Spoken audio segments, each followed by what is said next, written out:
Okay, since all of our speakers are here, let's start today's webinar. Good afternoon, ladies and gentlemen. Welcome aboard. This is Claire from Neoventure Corporation, the organizer of today's webinar. Vietnam has been a Southeast Asia solar success story. It went from have barely any generation in 2018 to a quarter of its total installed capacity in solar, a 100-fold increase in 2 years. Under the Vision 2045, what's the future about the Vietnam solar market?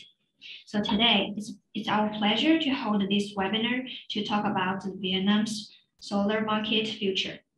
First of all, I would like to give a brief introduction and a big welcome to our speakers today. They are Mr. Michael Webster, country head of Vietnam from Roder & Partner. Michael is a qualified corporator and commercial lawyer in Germany and England, and also a registered foreign lawyer in Vietnam. He joined Roder & Partner in 2014 and worked in India, Malaysia, and Vietnam. He is the country head of the Roder & Partner Vietnam operations and responsible for the coordination of all service lines in the country, being legal, tax, and accounting. Prior to that, he spent over 9 years practicing corporate and commercial law in England, including 4 years as in-house counsel for an energy company. While working in Asia, Michael has focused on structuring foreign investments, compliance matters, and MAA for a variety of industries and sectors, including manufacturing, renewable energy, trade fair, and etc. He is a member of the Roder & Partner Global Renewable Energy Practice Group. Next, Mr. Josh Penn, Vietnam Sales Director from GoodWe. Mr. Josh Penn graduated from Foreign Trade University with a major in International Business Administration. He has more than 9 years of working experience for world's leading technology companies such as LG, Samsung, and Goodwin from B2C, B2B to business development senior manager. Since 2017, he started working in the renewable energy sector and in charge of business development for LG Solar HQ in Vietnam market, and currently holds the position of Vietnam Sales Director of GoodWe. Next, Mr. Kim Du Chung, Technical and Service Manager from Jinko Solar APAC. Kim has over 10 years of experience in the energy, including 5 years in the solar power sectors in Vietnam and international. Currently, he is Technical and Service Manager of Jinko Solar in the Southeast Asia market. Next, Ms. Vinnie Nguyen, King Account Manager from APAC region from Arctech. Vinnie joined Arctech as a key account manager, where his primary focus is developing the market, setting sales strategies, bringing smart and effective tracking solutions to partners. She was successful in exploring the emerging Sri Lanka market, enabling clients to achieve long-term value while lowering project risk.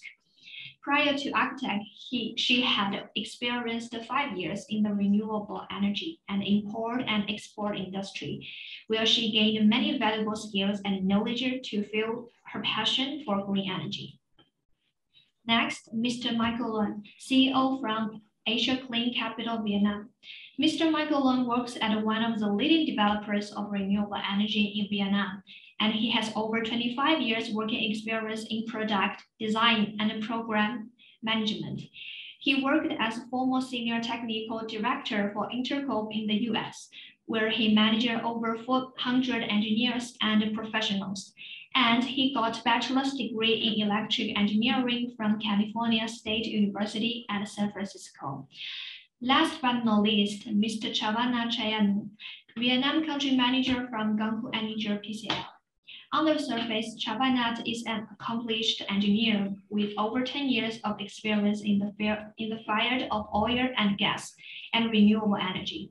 Chavanat's current focuses are within business development, operation management, and investment in renewable energy projects for wind and solar energy in both Thailand and Vietnam. He always ensures the viability of multi-million-dollar renewable projects. Prior to joining Gangku Energy PLC, He has worked as an offshore engineer in Thailand, Myanmar, and various other countries for 6 years, overseeing over USD 10 million projects for well-respected Thai and international clients. For today's webinar, we will have 3 10-minute plenary speeches by GoodWe, Jinko Solar, Arctech, and a 40 or 55 minutes panel discussion. The organizer of today's webinar, Neoventure Corporation, is dedicated to supporting key investors and developers for successful development and investment in Asia-Pacific renewable energy sector. Our footprints cover Asia-Pacific countries such as Vietnam, Philippines, Thailand, China, Myanmar, Australia, Malaysia, Singapore, and some Middle East countries. Before starting the webinar, I would like to introduce all attendees with some housekeeping notes. If you experience any technical issues or have questions for speakers, please use the below Q&A box.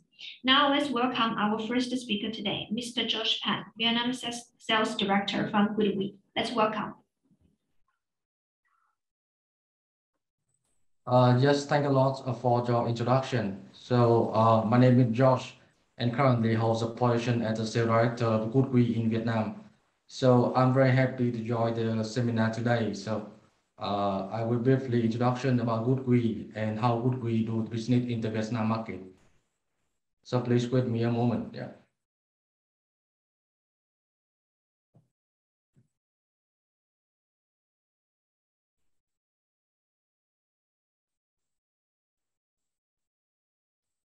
Okay, so let me present our GoodWe company introduction and product portfolio. So as you can see on the screen, in GoodWe, we got some milestone for our company establishment in the 2010. And after that, a year later, we established the first R&D center, and we also produced the first PV inverter. And later, we also have some award efficiency in top 3 and top 5 in 2012 and 2013.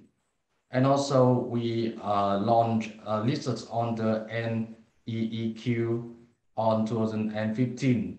We established the GoodWe Solar Academy, and also we established the GoodWe Australia. And 2016, we also display our inverter in IKEA across Europe. And next year, in 2017, we established the Shenzhen R&D Center. Also, we established the India Service Center. And 2018, we established in European headquarters in Germany. And also in that year, we also established the Mexico and Brazil, and also the after sales service center in here. In 2019, the GoodWe new headquarters established GoodWe in Penn. And last year, we also listed on the Shanghai Stock Exchange. And also we have the good partner by license as a partner of the GE, the US corporation. And this year, we also established the GoodWe USA, GoodWe Japan, and we provide one-stop storage solution. And also we set up the global call center. And also we have more than 6 years that got the quality awards. So I move to the next slide for the GoodWe family. So as you can see on the screen, the total number of employees globally, we reach more than 2,300 people with more than 500 R&D staff. So we have more than 70 overseas employees. And our global sales revenue increased rapidly from 2018 to 2020. Almost double for the revenue. So total revenue, we reached to more than 240 million US dollar in last year for the global sales revenue. And about the production capacity, so GoodWe manufacturing for the latest and the most sophisticated processes and the most advanced automation solution that deliver the good quality and maximum the efficiency of the inverter. So total capacity that solar inverters that we can produce is more than 20 gigawatt with the battery capacity more than 400 megawatt hour. And about the global rankings, in GoodWe, we are top one in some market that we highlight in this slide. So as you can see that we are top one for the global energy storage inverter supplier. We also top one in China for the rooftop solar inverter, top one in Czech, top one in India rooftop, top two in Australia rooftop, top three in Spain rooftop, and top three in Turkey for the solar inverter.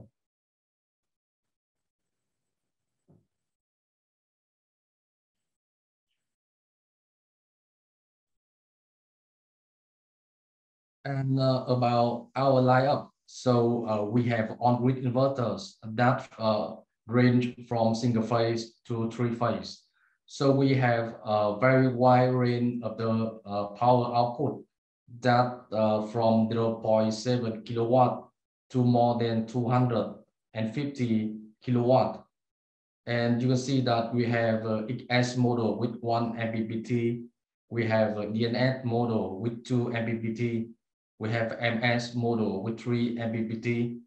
And we have only in US market that AMS model that have a 4 MPPT. And in three phase, we also have a lot of range of the product lineup that we got from 4 kilowatt to 15 kilowatt with M2 MPPT that SDTG2. And also we have more lineup in SDTG2 that the power from 17 kilowatt to 25 kilowatt. And also we have SMT with 3 MPPT and 4 MPPT MT model. And especially we have AT model with more MPPT that reach to 12 MPPT. And the model that we offer in the Vietnam market that range from for three phase that range from 4 kilowatt to more than 250 kilowatt that can meet with the all needs from the inverter, from the solar farm, large scale, from CNI and residential also. For detail, I will highlight some GoodWe solution. The first one is a focus on the residential solution. So we have one phase from 0.7 to 15 kilowatt. That is the MS model. We have 3 MPPT. With the DNS model with 2 MPPT. We have SDTG2 model with 2 MPPT. And we have XS model, the smallest one, from 0.7 to 3 kilowatt. That we have some feature that is up to 100% oversizing. It's very compact and lightweight. It also can meet with the max input current 25 ampere. This is only for residential solution. And for the CNI solution, that's a commercial and industrial solution that GoodWe offer in the Vietnam market. We have from 17 to 136 kilowatt. That inverter can have up to 12 MPPT.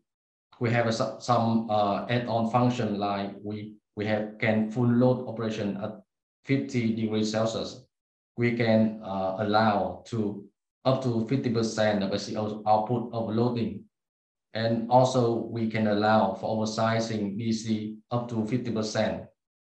And in Vietnam market, we offer 4 lineup from SDT, SMT, MT, and AT. And especially for the AT model, we offer from 100 to 136 kilowatt that can suitable for the CNI that installed in the factory and some industrial park. And move to the utility scale, we also have the solution for the solar farm or big scale of the solar that we have 80 model. Which solution can have the power from 225 to 250 kilowatt.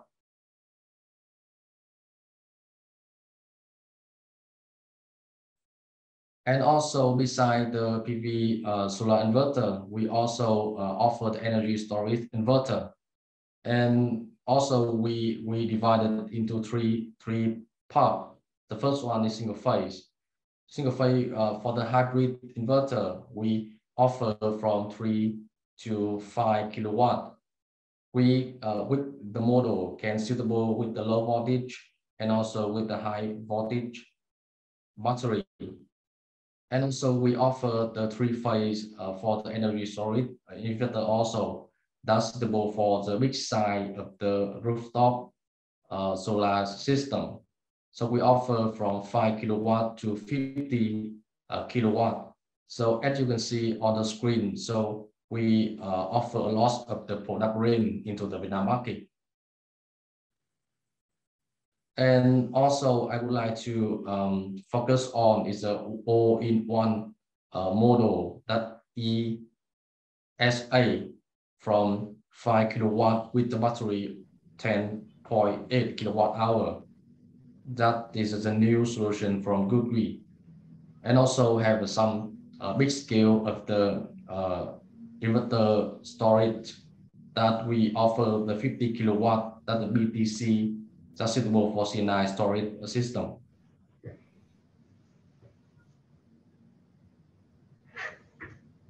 And this is the GoodWe battery, the lineup. So we offer the two lineup, the LV battery and 8V battery with the different range of the output. And the design that's suitable for the residential and for the CNI project.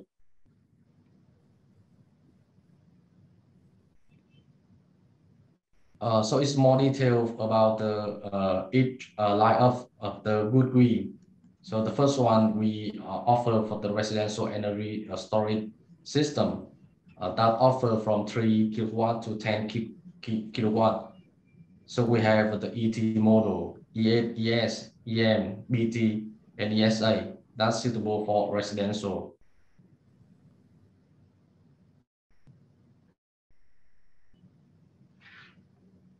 And also, GoodWe provide a parallel solution on the grid side for mini CNI energy storage system based on the three-phase ET hybrid inverter that can install up to 100 kilowatt.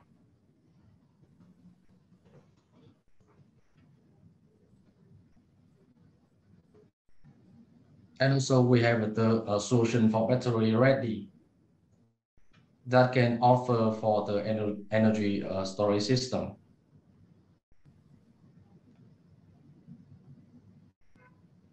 And other solution that we have the all-in-one, the energy storage. So it's very easy for customer can use for residential purpose.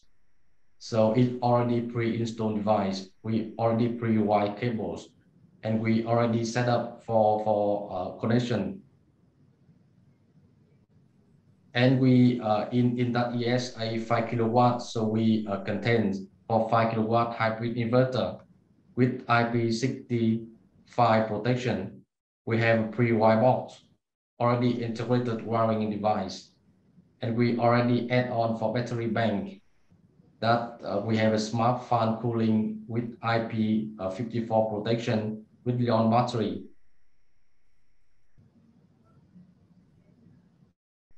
And also that is the battery power reservation solution. So we can manage it on by our software and solution.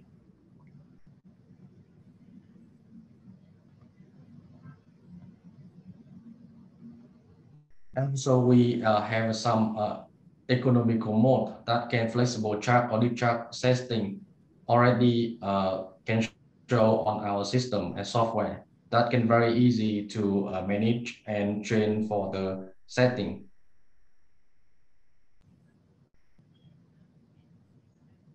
And also in our software, we can monitoring for the real-time monitoring, for daily and historical monitoring, or we can have some smart meter to for the self-view analysis, and that will very easy for the customer can see on the system, because this one can send to the GoodWe server via the Wi-Fi communication and show up all data on the GoodWe SMS portal or app.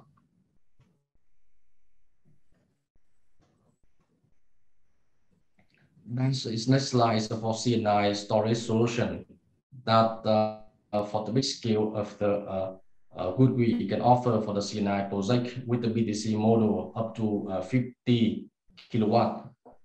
So you can see on the slide for the design and for the feature that our product can have. We can adjustable the reactive power. We have a built-in remote shutdown. We also can meet for the UPS level switch time for that 150 kilowatt inverter for CNI storage solution. And it's also very convenient offer from GoodWe for the maintenance also.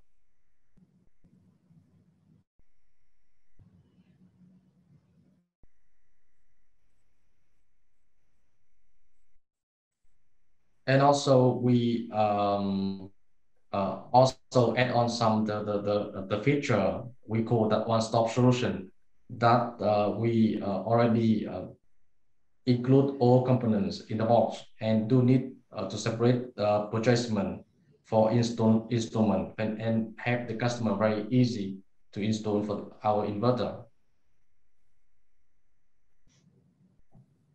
And also our inverter meet for the UPS level switch time. It means no supply break using a sudden grid outage. So UPS level means that the switch time less than more than 10 ms.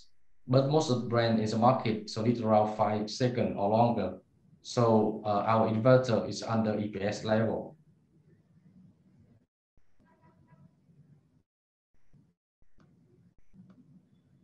And that is a bidirection unbalanced three-phase output that offer from GoodWe.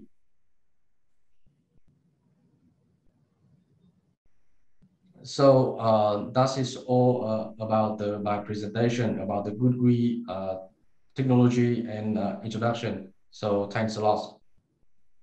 Thank you, Josh. Thank you for your sharing. The next speaker will be Mr. Kendu Chong, Technical and Service Manager from Jinko Solar APC. Let's welcome.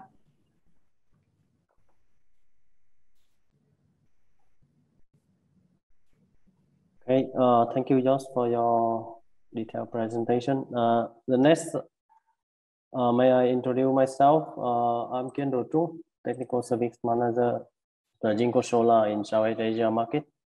So today I would like to spend 10 minutes to introduce with all of the attendees and speakers about our company and our new product for the next future markets.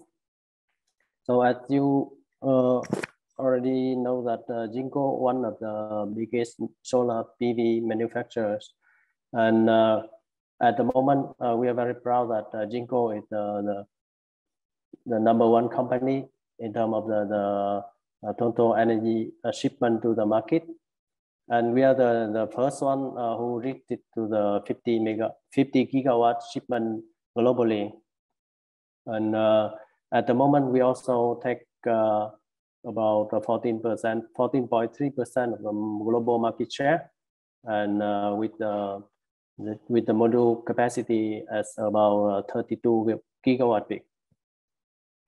And Jinko Solar have our our PV manufacturers and around the world includes one in USA, one in Malaysia, and the newest one in Vietnam, Quang Ninh province, and other factories for the polysilicon cells production and the module production in China. Qinghai, Shangrao, and Haining is are all some of our biggest factories.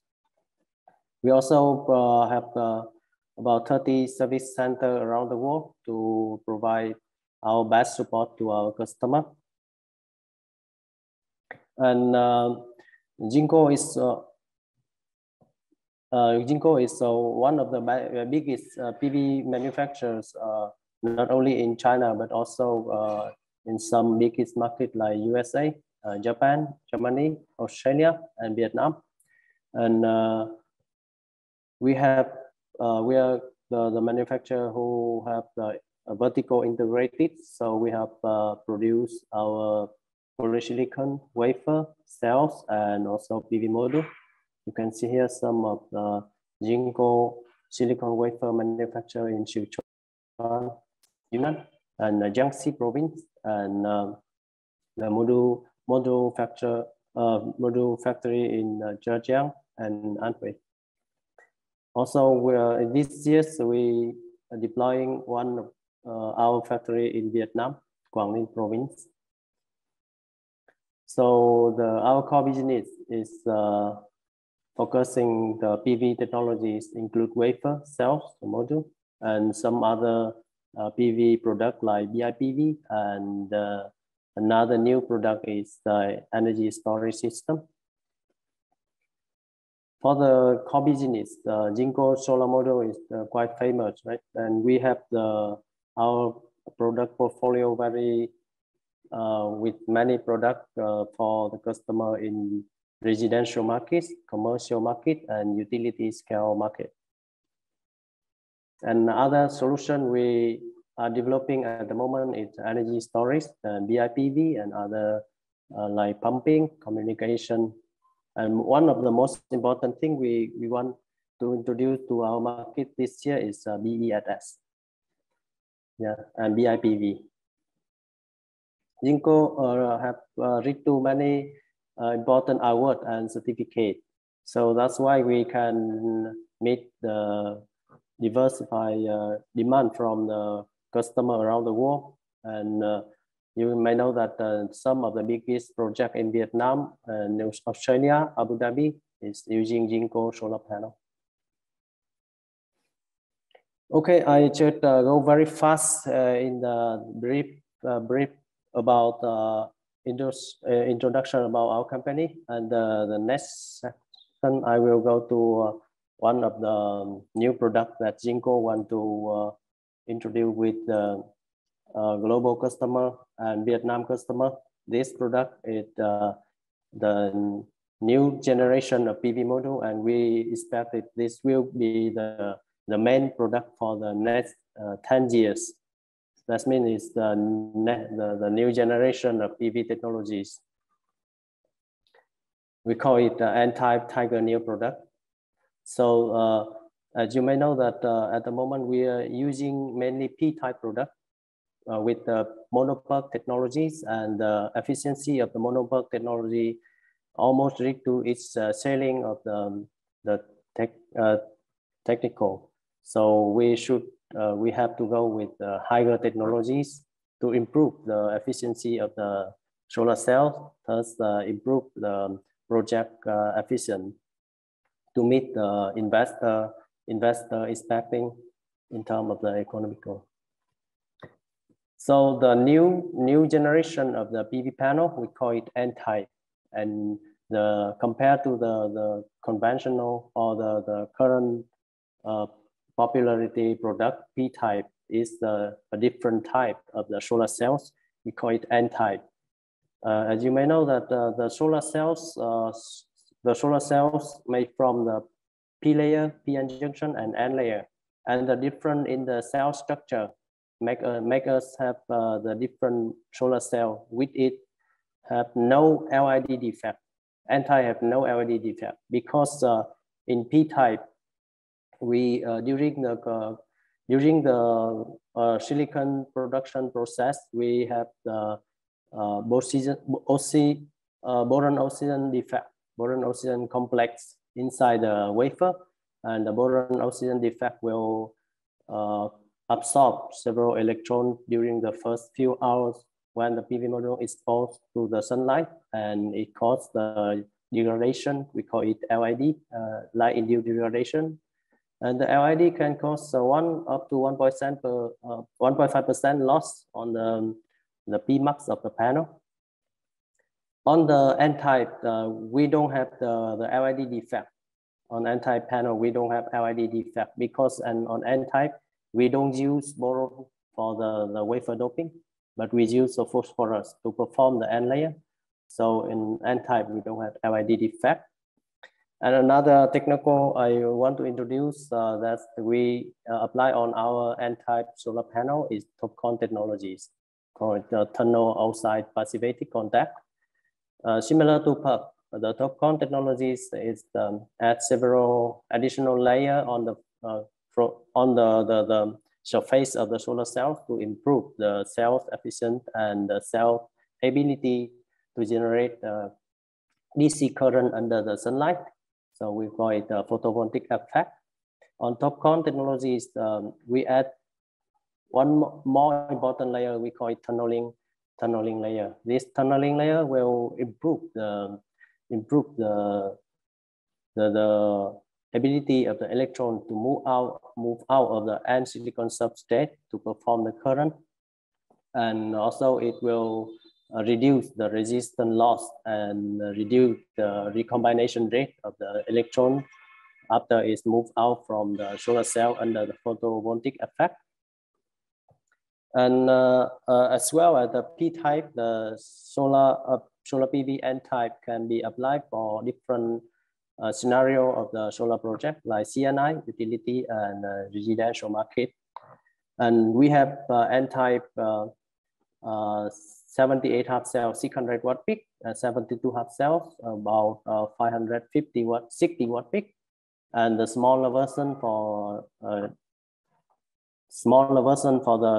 residential rooftop. Some of the main product technical advantages I want to emphasize here is the first year degradation just 1% compared to the P-type is 2%, because no LID. So we can see that the first year degradation of the N-type is very low, just half of the P-type. And also the linear degradation annually, it reduced 0.4% compared to 0.55% on P-type. The second one is very important. The product advantage of the N-type is the temperature coefficient, 0.3%. And we can see the difference from the temperature coefficient here. The N-type just reduce 72 watt peak, while the P-type can reduce 84 watt peak under the same cell temperature, because it have the different temperature coefficient. So we have the different output. And other is the bifacial factors, and product reliability higher than P-type, and low light performance. Yes, and we also use circular ribbon and system 16 bus bar on our N-type product. So totally it will improve 3% higher than P-type. That's my LGOE analysis. We can see that from 3% adder of the energy used, we can have better IRR and LCOE for the project. Yeah, and also the N-type product can have with any kind of inverters, include GoodWe, right? And we also applicable with any kind of fixed mounting tracker or 2P trackers. Yeah, so I think my time is very limited. So would like to thank you all today. And any demand of the PV module, or if you have more questions about our Jinko Solar product, please contact us at vietnam@jinkosolar.com, or email me to customer service cs@jinkosolar.com. Thank you very much. I finished my presentation here. Thank you, Ken. Now let's turn to the panel discussion today, forecast to 2030 and vision to 2055. Which technique will dominate the growth point of Vietnam solar market development in the long term? Now, today we will have Michael Wexler, Mr. Josh Penn, Mr. Ken Du-Chong, Ms. Vinian Nguyen, Mr. Michael Luan, and Mr. Chavanath Chayanu. The moderator will be Mr. Michael Wexler. Let's welcome. Over 3,500 staff, 110 offices. And here in Vietnam, we do have 2 offices, one in Ho Chi Minh City, one in Hanoi, and we do offer legal services, tax advisory, and BPO accounting, and also through a cooperation partner audit services. So all these things may be of interest to you at some point. And obviously, in particular, we have a focus on renewable energy, about accounting for project companies or tax incentives advisory, or M&A related to projects and so on. So if there's any requirement about this, please feel free to contact me at any time. But now, turning to our panel, I'm very excited. We have a very, very interesting panel here today. We have a good mix of technical brains and people who deal with maybe with the commercials and also some of the regulatory backgrounds and so on. So I'm really looking forward to a very good discussion. It's especially interesting for me, being a lawyer. So I see transactions and documents and so on, but less so the technical background. So I'm very interested in finding out more about this particular area. The way we sort of try to structure the discussion here today to cover as many items as possible was to, obviously, because of the high quality of technical people on our panel, will focus on technical solutions quite a lot. However, as we know, in any kind of project, whether it's related to renewable energy or some other things, it is also important to keep an eye on the regulatory environment, policies available, and so on. So we're going to try to have a quick look at these items as well. And obviously, what is also of interest is to discuss some of the commercials. What are the risks and what to look out for, and so on. And obviously, all of our panelists have hands-on experience with all these things. So hopefully, we will be able to share some insights and some news and some assessments and views on items which maybe not quite clear at the moment, or be with a bit of a question mark in respect of how things are moving forward. So that's what we're trying to achieve. Again, please feel free to ask questions, and we will deal with these questions at the end of our roughly 40 to 45 minute session. So maybe just to kick us off, I would invite everyone, just a little warm up on our panel. Please do not go at great length. The idea at the beginning would be for everyone to spend maybe 1, maximum 2 minutes, just give you a current perspective, how things are going in Vietnam in respect of solar projects and solar development. So in particular, will be obviously interesting to see your perspective for your specific viewpoint in terms of manufacturer, supplier of components, project management, maybe finance, and all these things. So as I said, keep it short, because we have a lot of items for later in the discussion, but maybe an initial assessment about your feeling of what is going on here in Vietnam. Maybe Jinko Solar, maybe I can invite you to share your thoughts. Okay, in terms of the talk about a bit about the Vietnam solar market at the moment, I can share that the big question right now is what is the next policy, right? So I can summarize some of our information related to the newest information from MOIT about the solar policies. First, the rooftop size may rise up to 7 megawatt peak limitation, not 1 megawatt peak at the like in the FIT 2 or FIT 1 period. But the demand of the self-consumption in terms of the rooftop system may up to 70 or 90% of the energy use. So a customer have to use at least 70% of the energy use for their own demand, and the government can cover and buying the rest, about 30 due to 10%. And the FIT policy, FIT price maybe for the rest of the energy use may charge about 5.2 up to 5.8 cents. That's it, our newest information from the related department like EVN and MOIT. But up to now, I can confirm that up to now, there's no sign that the Vietnamese government will apply FIT for utility scale project. DPPA and auction scheme will be the next choice for the utility scale project.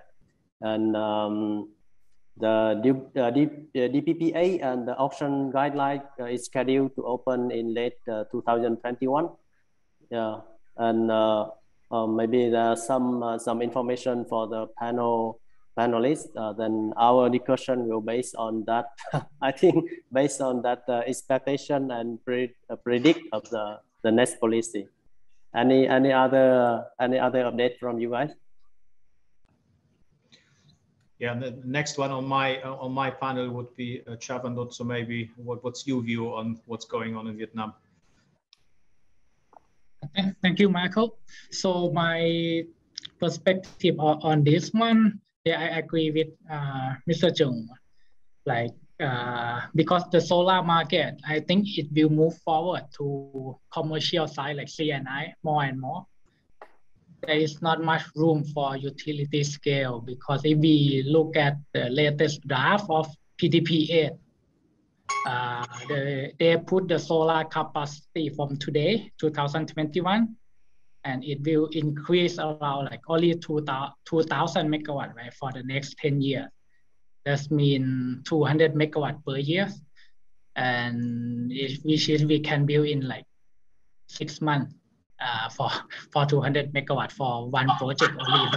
But the total for in PDP 8, it will be around 2,000 megawatt for the next 10 years. So I agree with Mr. Chung that it will move forward to commercial side more and more, that we have to sell it to private sector. Yep. Okay, thank you very much. So the trend seems to so the development seems to be going towards commercial rather than utility scale. Interesting. Let's see how we can develop this thought further in our discussion. Vinny, would you like to add something from your perspective? Thanks, Michael. Okay, I can say that Mr. Kim and Chavandot have quite clear information about the status of Vietnam. So I have some information that I can say that Vietnam is in journey to become a renewable energy powerhouse. So, but the question is how and when, so no one cannot be sure now. But I believe that the PDP-8 plan will answer it. According to recent PDP-8, Vietnam announced its plan to shift from fixed to auction mechanism into order to ensure the steady and stable growth and further drive the renewable price down. That's a way to manage the growth and that's growth in the orderly fashion. So furthermore, PDP-8 showed that Vietnam plans to start leaving coal behind and embrace the renewable energy source. So especially in wind power with solar power, maybe put solar behind the meter sales consumption. And also the storage solution is also consideration in this draft. So that's a perfect opportunity for both internal and external energy company and investor. However, the journey may slower because Vietnam has facing its current challenges such as over-congestions of the grid. So that's why it has some estimate that suggest around 60% solar projects have faced curtailment. So the solution being both that expand transmission and distribution capacity, and draft DPBI policies. So I think that now we just wait and see how things will unfold in the next year. And what we know for sure that Vina holds that all hands and has everything to take to enjoy the switch toward the renewable energy domination. That's my opinion. Okay, thank you very much. Very interesting. I would certainly say curtailment is the word which we heard quite a lot in the past in connection with projects, which seems to be causing a bit of headache to some. So it's certainly something maybe we pick up later in the discussion in respect of commercial risk, which are there in the discussion and so on. So, but yes, thank you for the initial feedback. Josh, do you want to add something from a view of a component manufacturer who is in the market? Where do you think things are going? Yeah, thanks, Michael, for asking me a question. From my point of view, because in Vietnam we already passed to FIT 1 and FIT 2, and market is quite booming last year for the solar market. And actually, from now, the market will focus more on the self-consumption. That means we have a CNI and the residential more than the utility or large-scale solar project. That is my point of view. And following with that, in GoodWe, we also have the storage solution that can apply for the self-consumption. And also we prepare some good product that can meet for the CNI project that will be focused from this year to next year. Because we know that we're waiting for the PTP8 that side from the government. And also we are waiting for the new scheme of the solar market in Vietnam. For example, like DPPA, or we have the solar with the storage system. But until now, not yet signed. So it's all for the self-consumption. And that's the market now. We also think that it will more focus on the CNI. So in my point of view, that is the market. Maybe at the beginning of next year, we can issue some new policy or something like that. We're not confirmed yet about that one.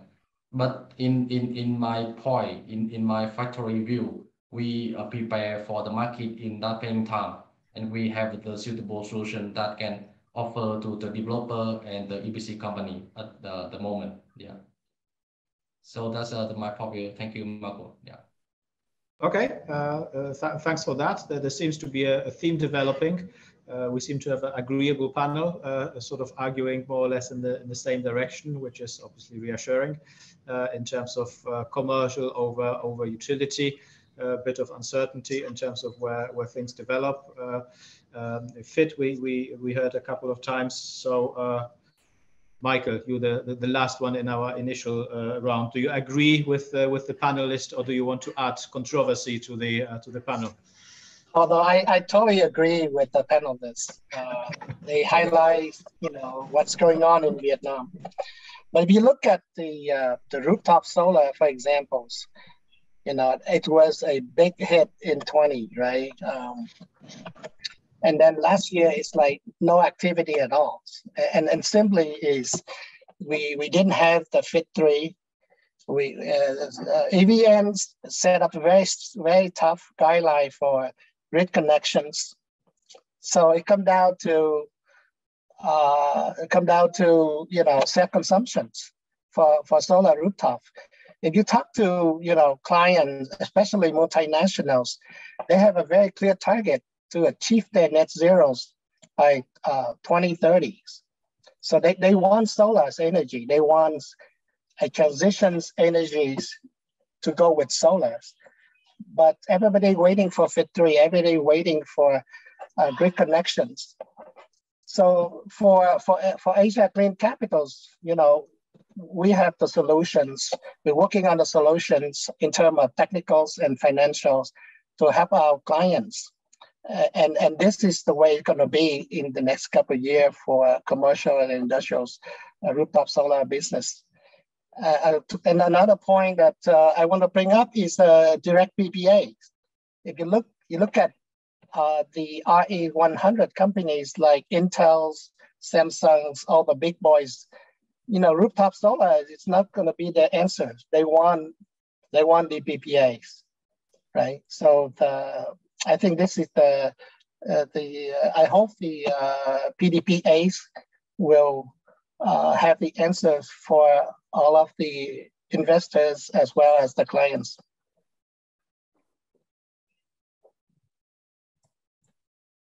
Okay. Thank you very much. Sorry, I muted myself.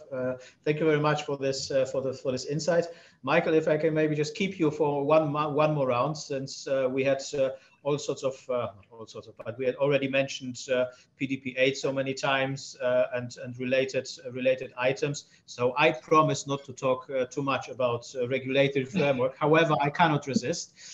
So just allow me maybe two more minutes on this. So Michael, maybe you can just bear with us for one more round and just shed some light maybe for participants who are not that familiar with these instruments here in Vietnam. So we had a lot of things going through the newspapers and so on. So we have PDP8, which is obviously the plan which the government develops in terms of energy development of the country, and there were certain directions in this PDPA, which initially do not point maybe 100% towards renewable, but sort of a mix of energy development. Then we have COP27 in Glasgow, where there was this sort of fairly surprising announcement to say that there will be about the withdrawal from coal over the next decades, zero net emission targets and so on. So what's your assessment of all of this? Where is this all going? Does it mean that the PDPA is very much in flow still, or what's your view on this? Well, I first let me make sure we are clear, right? I'm not authorized to be the officials speakers for PDP8. But if you look at Vietnam as a whole, right? Vietnam is coming back very strong in 2022. Right? If you look at the fundamental, the GDP, the GDP growth in Vietnam was still positive during the COVID, right? Every other country in Southeast Asia getting hit very hard, going negative, and Vietnam still stays strong at 2.9, 3.8, and then forecasting go all the way to 6.5 of next year. So in terms of growth, Vietnam is doing really well. So this is a fact. These are data, right? And Vietnam just had a new government who very strongly supports, right, the renewable energies. And you look at the COP26, right? Vietnam committed, right, to reach net zero carbon emission target by 2050. That's a huge commitment from Vietnam, right? So you look at all of these data. I'm talking with data, right? And all of this leading to supporting, the government is supporting renewable energies, right? The government is stated that, right, will double the installed wind and solar power generations by 31 to 38 gigawatt by 2030s. So all of these big numbers is supporting the PDP8. So we're not speculating what the PDP8 is going to look like. But if you read what the government is saying and committed to the entire world, they are very supported renewable energies, right? Solar, wind. So these are the big numbers that we're probably going to see in PDP8, and we're all waiting for that. So I'm not speculating what is going to be in the PPDA, but from the data that we're collecting so far, it's very supportive PPDA, right? Another thing is that if you look at the multinational company, right? The latest news, you guys all see what Lego gonna be in Vietnam, right? And you look at Legos, right? They're gonna be the first factories in Vietnam committed to 100% solar energy, that including rooftop and, solar farm, right? So this is a huge commitment from multinational company who want to come to Vietnam and use 100% renewable energies. So all of this information, if you look at the data and then you kind of guessing what the PPDA is going to be, it's going to be fully favorable, solars and winds and renewable energies, and that's all I can tell. Yeah. Thanks. I think that's very insightful. I think everyone understands that you're obviously not speaking on behalf of the people drafting the PDPA, but I think the way you presented the facts are very, very insightful to put it slightly in perspective, especially the macroeconomic perspective that Vietnam was one of the few countries. And of course, there is a demand which will be growing, put it one way or the other. I think that's a very, very important fact to highlight, and also that and the commitment in Glasgow, which was quite strong. So we have to view our expectations in the light of these facts, I suppose, and see what happens. So thank you very much for that. Maybe just one last question to the panel about a couple of things which were already mentioned in the initial round. What is the status of we've sort of heard that it's currently more about commercial rather than utility scale. What is the status of auction mechanisms and similar things?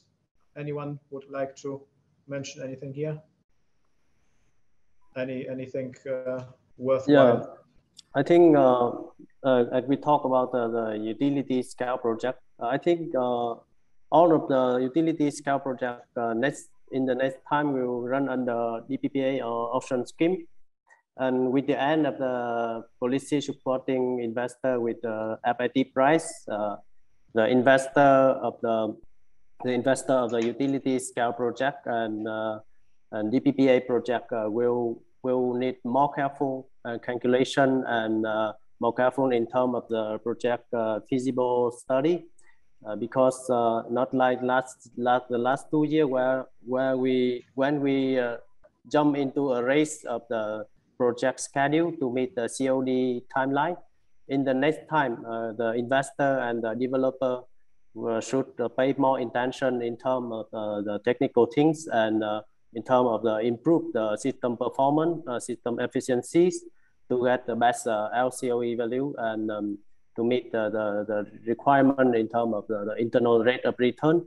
So back to our main topic today of the discussion, I think from that perspective of the new policy without the FIT price, and I think that that will give us another chance from the manufacturer perspective to introduce to customer the high efficiency product. Even though it is a little bit higher price, but will improve at the end of the day, will improve a lot in terms of the LCOE and the IRR of the project. So it is another chance, another opportunities for the manufacturers to introduce the new product, new technologies with higher performance to the market. Yeah, that's it from my thinking. Okay, thank you very much. That's interesting perspective. Trung, if I might just keep you there maybe for the next question, because I think we should move on to more technical items a little bit. So what is your view on all these ideas floating around there in terms of technical solutions currently? So what do you think is going to be the next or the current big thing? Because if we think about commercial installations, then my non-technical brain would sort of think more about rooftop maybe installations on top of a factory, something like that. But where are all these kind of new things, relatively new things developing here in Vietnam? For example, like ground-mounted versus floating solar. Do you see kind of any potential for this? Or any other technologies where you say, oh, this is going to be interesting in the times to come? From just purely from a technical perspective. Yeah. Okay. With the last 2 years booming in Vietnam solar, we witnessed a lot of solar farms But for the next periods, I think the investor and the developer will pay more attention for the floating solar, which it bring better energy yield and thus improve a lot in terms of the internal rate of return. For the CNI scales, I don't think the mini farm or so-called rooftop project can be continued because the government keep the conversation on these issues, and there are more inspection from the EVN to mini farm rooftop project. So the only option for the CNI scale project next period is self-consumption on the rooftop of the industrial zone or the factory that to provide the electricity for the self-consumption demand. Yeah, and back to the utility scale project, I think besides the floating project, it will be another trend to develop the bifacial project with the tracking system to improve the output energy use, because right now it's very difficult to develop a new project to get the approval from DPP and a national power plant aid, and that's why the investor and the developer will want to optimize and maximize the output of the project. So bifacial technologies with tracking will be the next trend of the utility scale project. Maybe Vinny and Josh or Chavanut may share some more information from your side. Actually, from my side, we know that we have some policy for the auction for the large scale of the solar farm, but until now it's not yet confirmed. So actually, from my side, I think that for solar farm big scale, it cannot booming if compared with the last two feed FIT price. And actually now not much of the project can be applied for the auction scheme if we issue that one. So now for the Vietnam market, we still have some solar farm project, floating project that maybe can be considered into that policy. But due to the some grid connection issue and other things, so in our point of view, we think that it must be the self-consumption. So we focus on the commercial and industrial more than the big scale of the solar farm. But if we can issue for that option scheme, so also from our side, our manufacturer, we also have some product that can meet that requirements. So we are ready to adapt with the new policy from Vietnam market, from large scale solar farm, CNI, residential, and other things. But in my opinion, auction is not much chance for Vietnam. So we still need to wait for the policy. So I think that's all my opinion. Yeah. Okay, thank you very much. That's been very interesting. Vinny, do you want to add anything on the general kind of technical development where things are going? Are we going to you agree with your panelists who are saying we're going to possibly see less rooftop, more floating and other things? What's your view on this? Okay, for my opinion, related to auction scheme that Mr. Chose has shared something. I think from point of view, I think this will have to make electricity price more competitive in the future for the utility scale. It reduces the exclusive power of industry, and this maybe make both a challenge and opportunity for investor. But from tracker point of view, from my side, now and in the future, you can see as the combining technology are consistently evolving, and the panels are getting bigger and bigger. So tracker from our tracker technology must be involved to meet the market demand.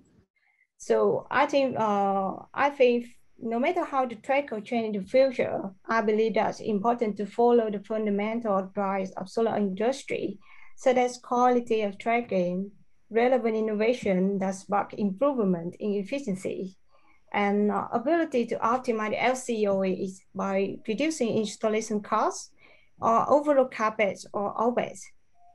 But industry-wide, you can see the equipment prices are dropping, installation and own-end efficiency are improving.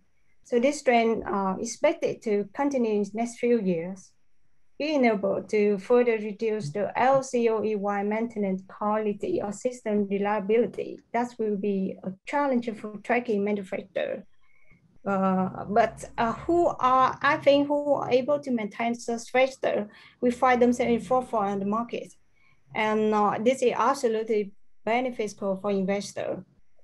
So because we are mostly focused on the utility scale, so our viewpoint in mainly sharing about the solar farm mostly.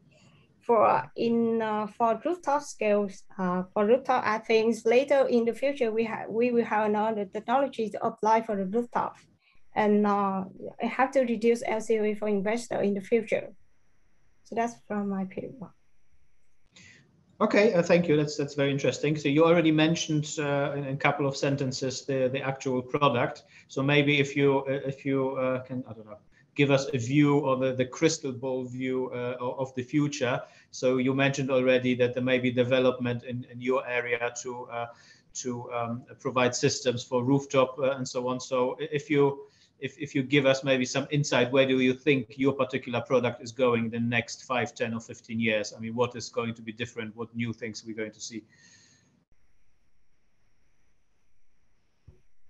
Yes, in the future, as I said, something I mentioned about no matter how the tracker are, so it must be follow the fundamentals drive a solar industry. So that about quality, relevant innovation that spark improvement in efficiencies, and especially in reduce the LCOEs, that's it reduce the installation cost and overall CapEx. So that's why it's making more beneficial for investor in the future. Okay, thank you very much. Josh, do you want to add something? What is to be expected from your product in the next 5 or 10 years?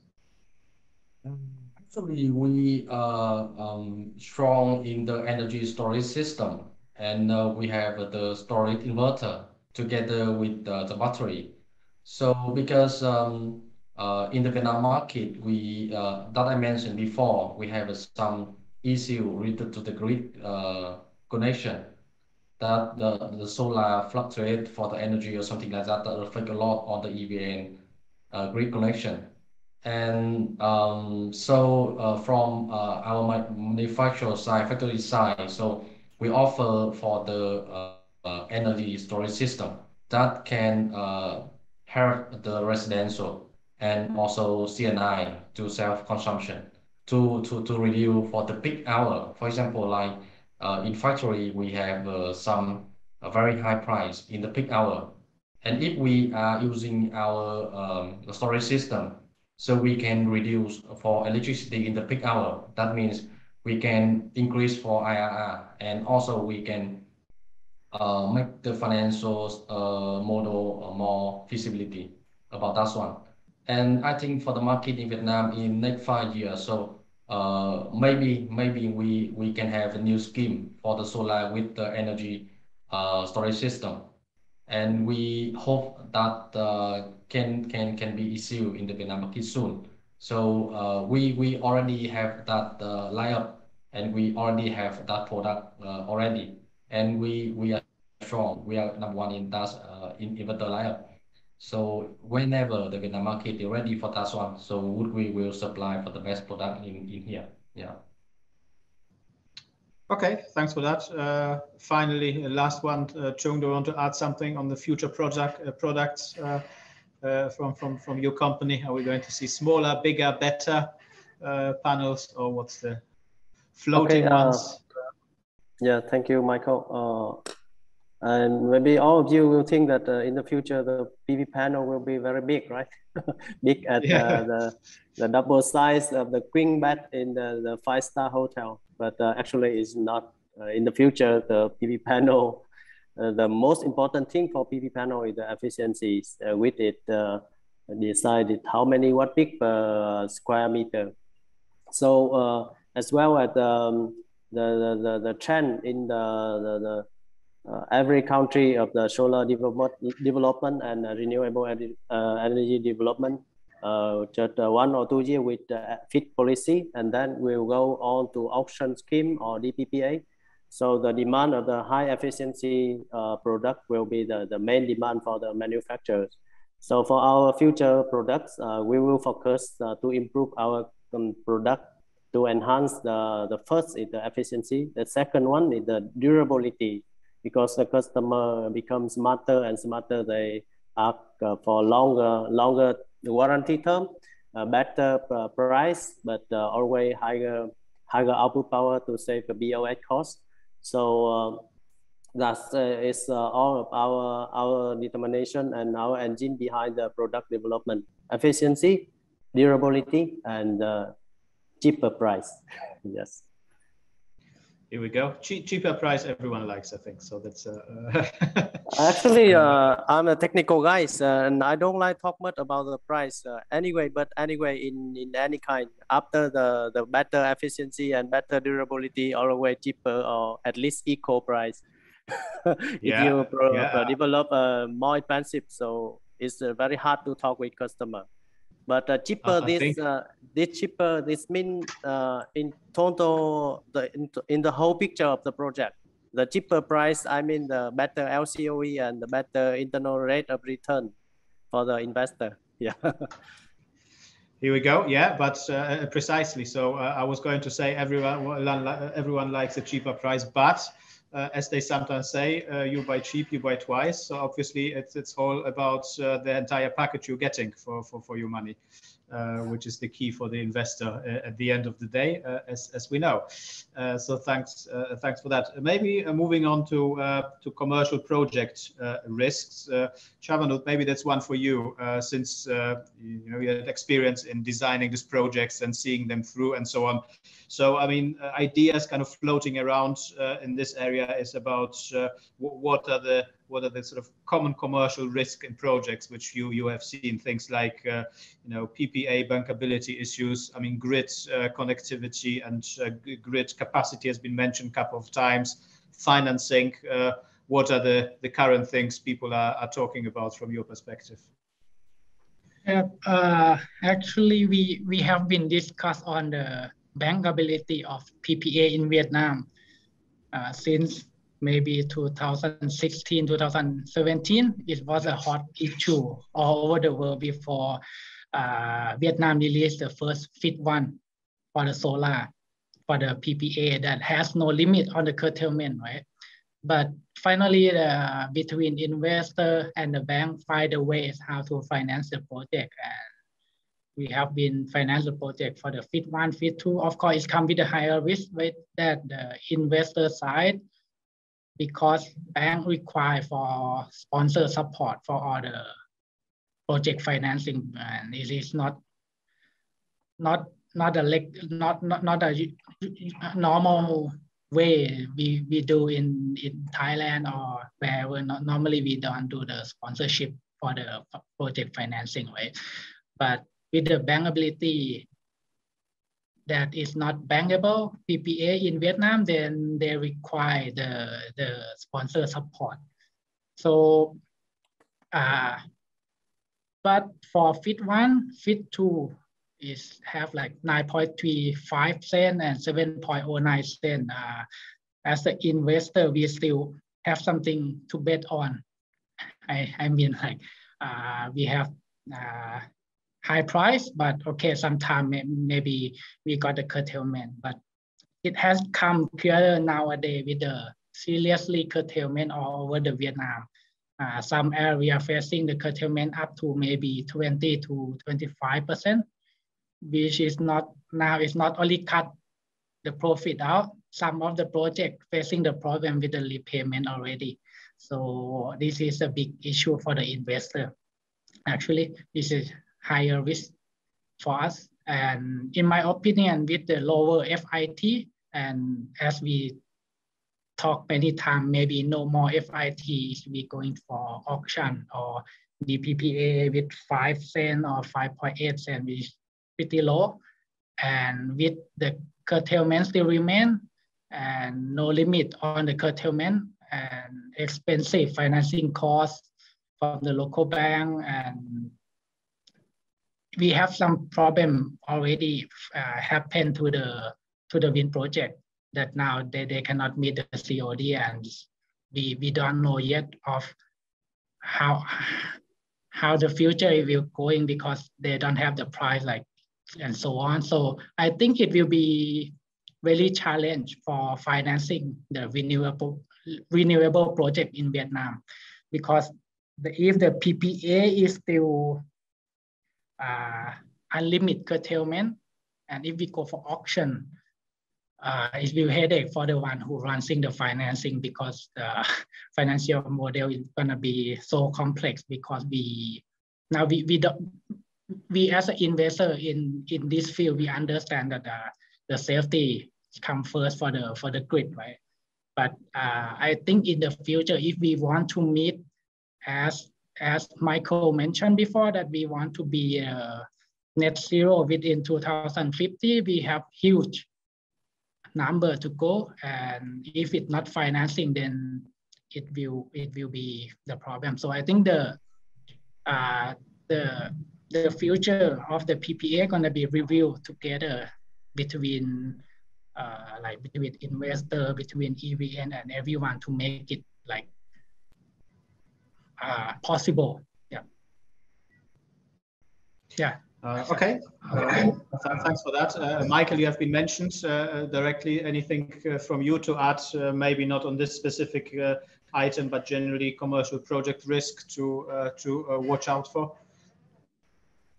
Yes, for commercial, I think the biggest challenge is, what you're going to do with the, excessive powers from solar powers when the client is not used, right? For examples, you notice the factories and commercial where they don't work on Sunday, then where's this that excessive energy gonna go? If the requirement from EVN is so tight in terms of grid connections due to curtailments and a lot of things going on. So I think for commercial, the challenge is, if we're gonna apply the net zeros strategies, then we're wasting a lot of energy, and maybe GoodWe have a solution for us using the ESS. I don't know. I think it's a big question marks. The solar business is going to change totally in the next couple of years in Vietnam, and we need solution. We need work around solution. We need thinking outside the box to be able to to do this. It's a challenge. Look ahead. It's a challenge. Rooftop is very challenging, and go beyond that. Then we talk about O&M. Right? I mean, now you have all kind of projects. How are you going to do the O&M so that you can get, better efficiencies? We all talk about efficiency here, but then, if you go deep into it, then you need to think about the degradation of the solar panels, talk about the quality of the construction, and so on and so forth. So moving forward, you really need a very strong, experienced developers and investors to tackle the market in Vietnam. It's not like going to be booming in 20s when overnight you see 9 or 10 gigawatt of rooftop solar selling to the grid. Moving forward, the growth going to be slow, but going to be very meaningful. This allows the best developers, the best investors to invest in the markets. Okay, thank you very much for this addition. I think my last question, I'm just looking what time it is. So time is flying when you're having fun, as they say. So my last question would be, anyone wants to have a prediction about where the energy prices are going to go?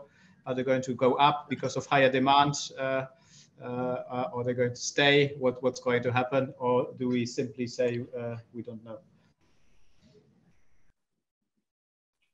Anyone with a view from the crystal ball, or shall we leave it like that? Well, if you look at historical data, right, consumers' electric price continue going up at 5 to 6% almost every year. So would that stop? I don't think so, because demand and supply, right? Now, if you look at the FIT price, right? The fixed price definitely have to go down because those are all the curtailments that they have grid problems.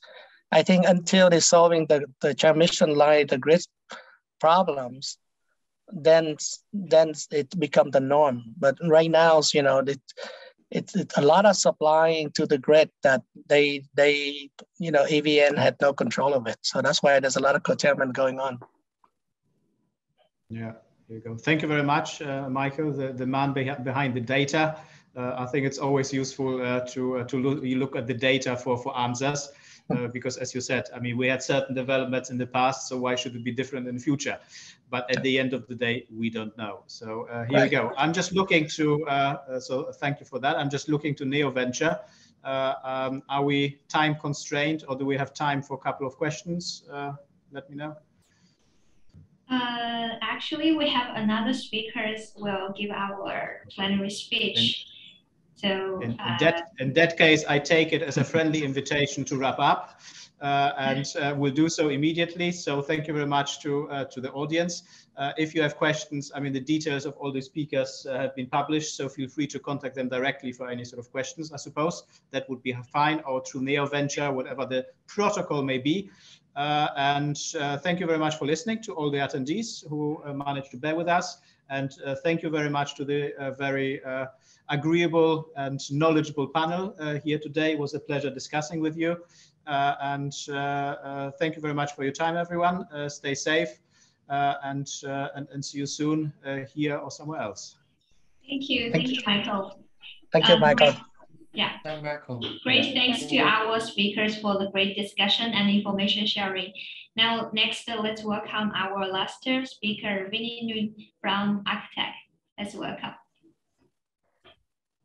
Okay, thank you very much for your introduction, Claire.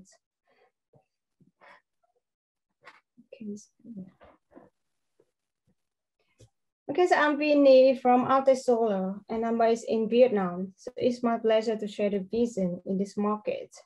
So on the topic today, I will go into 3 main parts, including tracker advantage, Arctech technology, and experience in Vietnam project.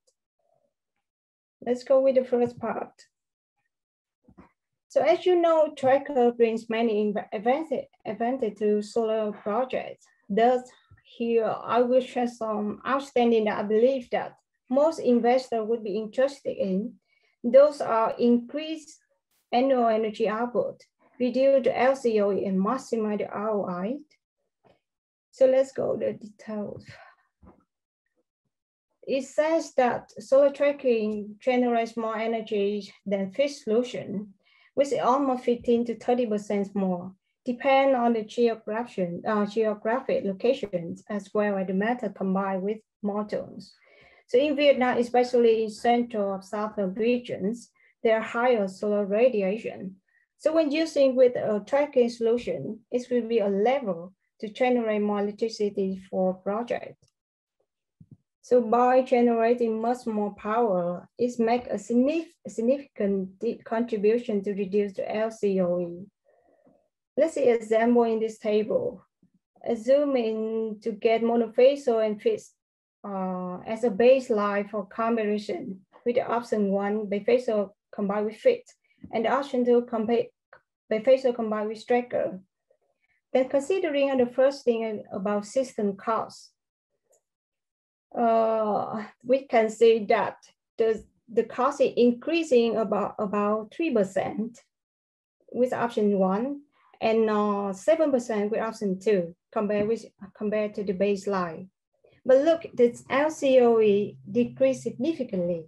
In these reductions, it's vary according to the soil condition. So it's decreased more than 7% for the option 2 with the clay sand land. I mean, with the good condition, soil condition. So it have the bayback softer and increase the IRR. Thus, the estimate engineer increasing about 25% compared to the baseline and more than twice as much option 1 in the good soil. So we favorite soil condition in Vietnam. So I believe that bifacial tracker solution is 100% adaptable.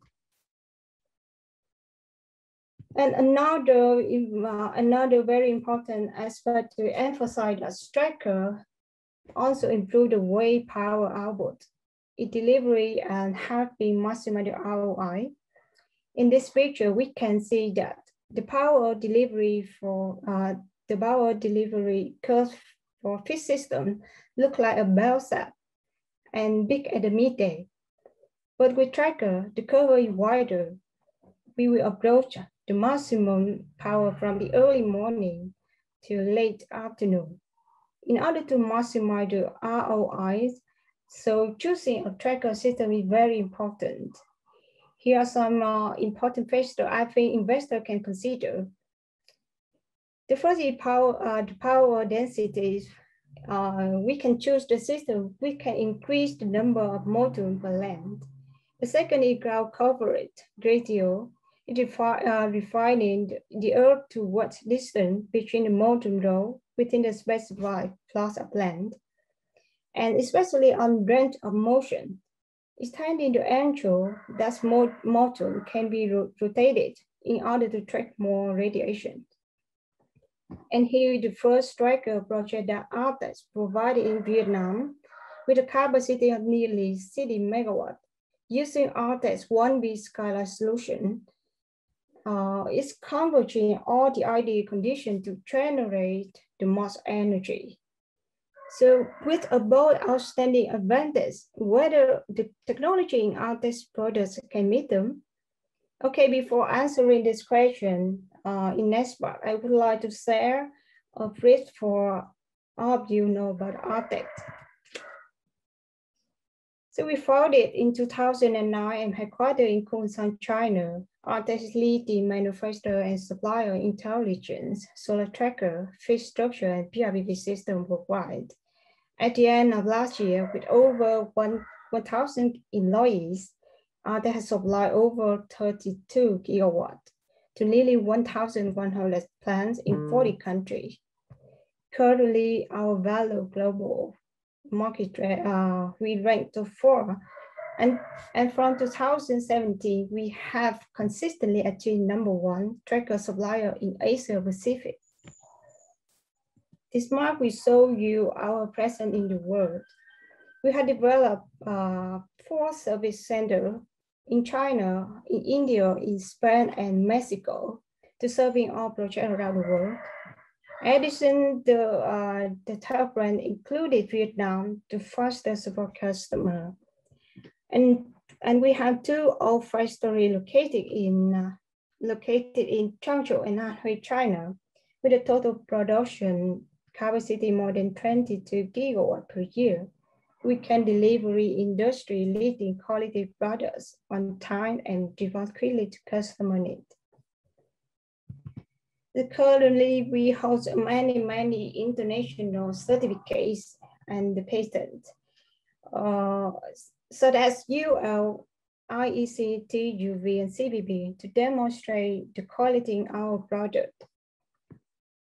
When talking about the quality of tracker, wind tunnel test is very important factor to determine how stable tracking in new environment, such as high wind speed.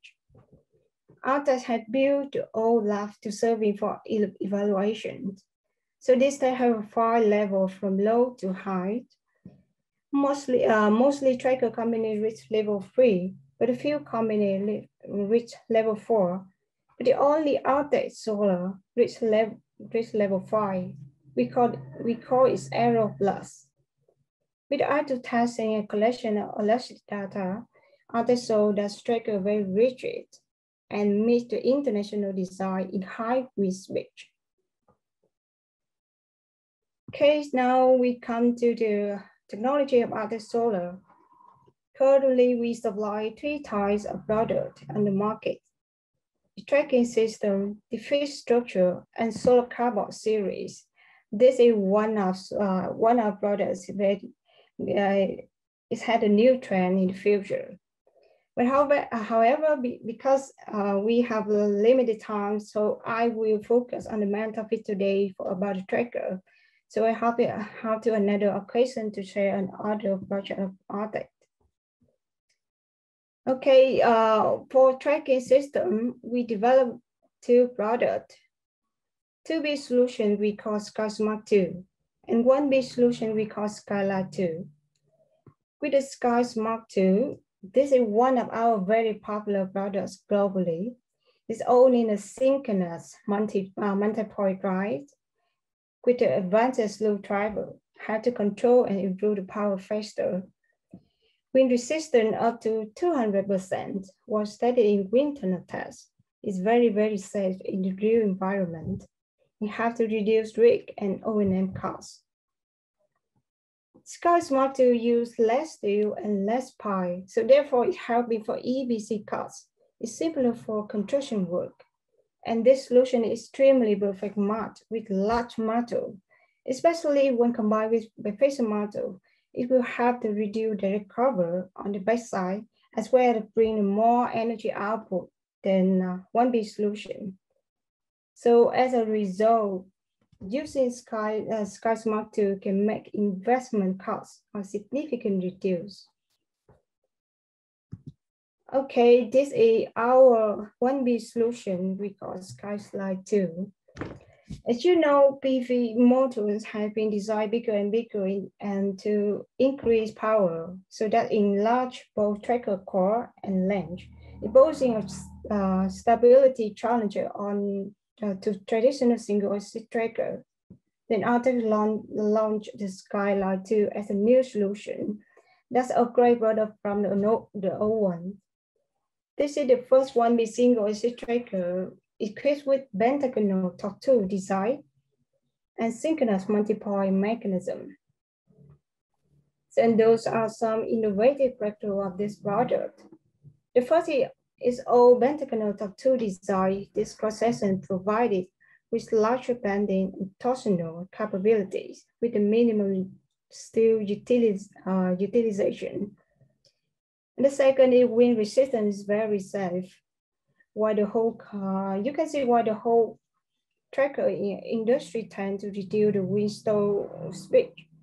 But the Skylight 2 only trigger wind stall at 22 meters per second. So we release up to 2% more energy per year, hence it's lower LCOE. And it uses standardized design, benefit for plan layout. So you can imagine that instead of having too many types of tracker as traditional one, Skylight 2 is enabled by a step designed to optimize the outcome with lower complexity types of tracker, and it can be adapted more efficient to difficult terrain without large cost oscillation. Moreover, Skylight 2 can release the potential of string inverter by reduced mismatch. So it has maximized the energy output. And the final is synchronous multi-point driving system. This digitifies the tracker to keep allowable pressure level on large modules and prevent the cracking and delamination. So that's how Arctech give investors the difference and minimize the LCOE for project lifetime. So in a nutshell, both Arctech 1B, 2B or 1B solution. So we'll have the following outstanding common points, so that's it uses synchronous multiple drive with advanced loop driver, it's the independent role with high adaptability of tolerance, north-south 20% sloped. It uses low wireless communication with long range, up to 8 kilometers and low power. The next is operated by string power system with backup lion battery. And especially Arctech tracking system is all integrated with AI technology. So what can Arctech AI technology bring to investor? There are two standouts of this technology.